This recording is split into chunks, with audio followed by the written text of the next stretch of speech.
Well, good morning.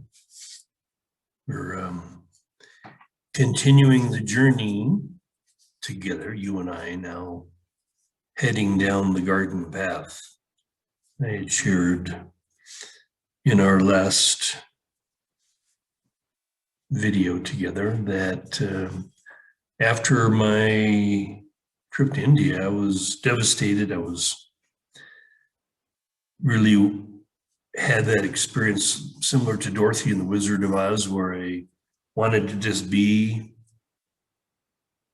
at home, a new home that I was moving into with my ex-wife Suzanne, and the space that was available there to create a garden. I basically shared with her that this was what I wanted more than anything in my life, is just to have my hands in the earth. And so she agreed little by little. It took 10 years really to develop this project, doing it virtually all by myself.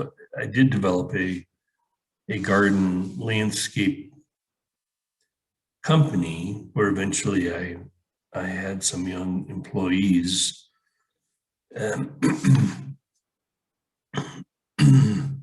But pretty much the garden was my thing. When I eventually had a business, I had my employees work on projects for clients, and I only took on employees when it seemed if I was going to develop a garden project similar to what I did for myself.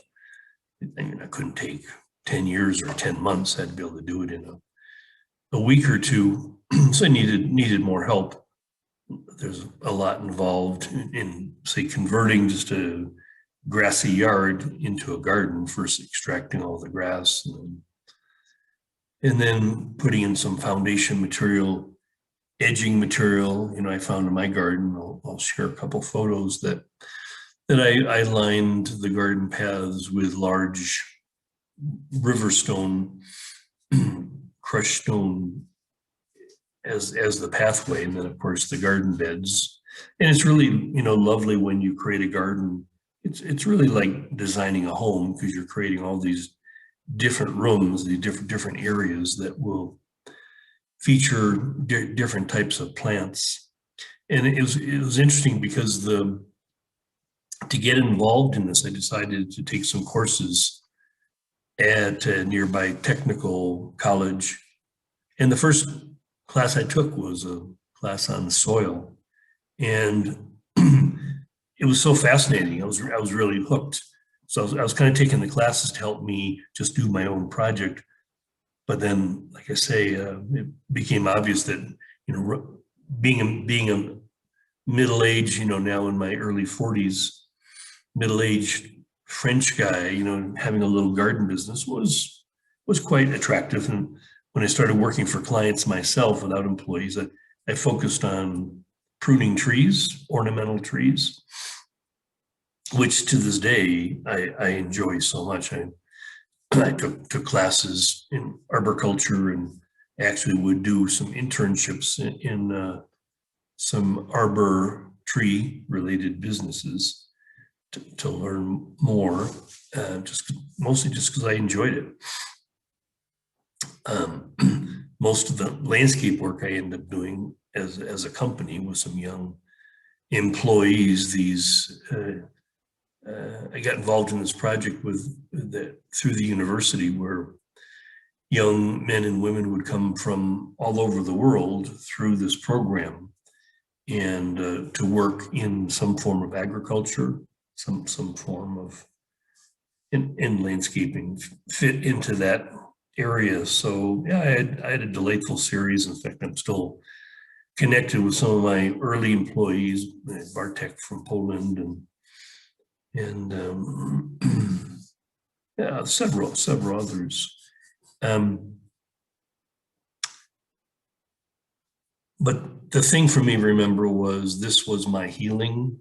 This was like my rebirthing. So literally this garden project of mine would mother me, would teach me about the elements, about just I just found it so so fascinating because I'd never done any gardening before, and here suddenly I'm doing this very big project.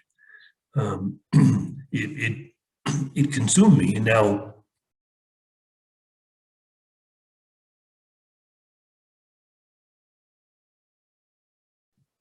a nice thing about gardening in Minnesota is basically you have just about half the year, really only about 5 months of a growing season. So there's plenty of dormant time. There's plenty of time for me to do other things, which again for me was writing. In fact, one of the main products that came out of this period was this book, OASIS, The Garden Path.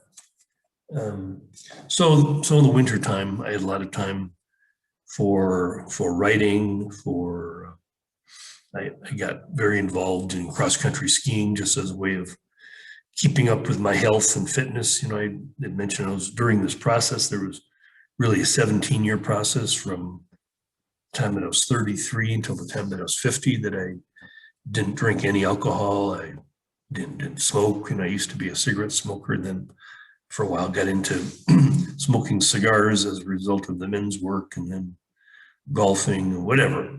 All of that was gone. Really worked on a healthy diet and exercise regimen. So it was a very, very sweet time. It was like I said, I didn't want to go anywhere. Didn't want to do anything outside of my little home project. So it was a very beautiful way that I allowed myself to be mothered in a way that I didn't experience when I was a child growing up. So it was a remarkable time. A big part of my work during this period was more intensive process of teaching and learning with A Course in Miracles. I had a group that met in our home.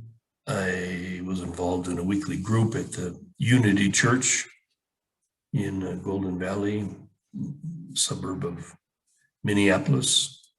And so that was a real deepening process, because A Course in Miracles, in my experience, you go through several layers of the teaching. In the beginning, a lot of it is difficult, dealing with machinations of the ego and all that. But later, especially when you focus on the actual course, is 365 lessons, one each day for the course of a year. And so deepening in that, I remember went through that eight times with groups. And each year, I would make little notes sometimes in the book each year. And sometimes like what I picked up on the first year was totally different than what I saw in the fourth year. And I imagine quite different than what I saw in the eighth year, the final time through, as far as the regimen of doing a lesson a day for a year. Very, very beautiful process. And one of the things that was interesting for me about the garden, I decided that it would be more fun for me to acquire materials via creative ways that would be different than just going to a landscape or garden supply company and buying stuff. So I made a point that every rock that was in my garden was a rock that I found. I went out in nature somewhere, riverbeds and this and that, and collected these rocks, always about yay size. The biggest I could probably pick up was 100 pounds. So never huge, but always, one by one, stop along the road. Hey, there's some rock there.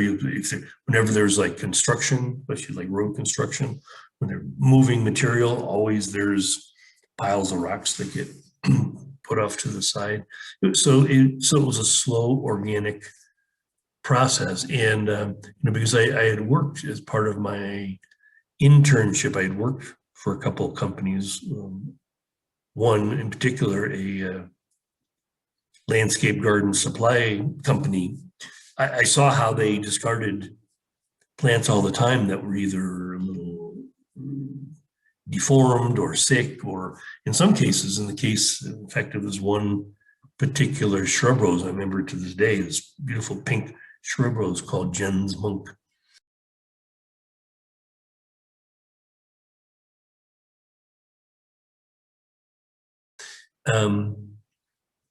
Simply because in the small pots, if grass weeds were growing in the rose bush, nobody wanted to take the time to clean them out, so they would just toss them in the dump.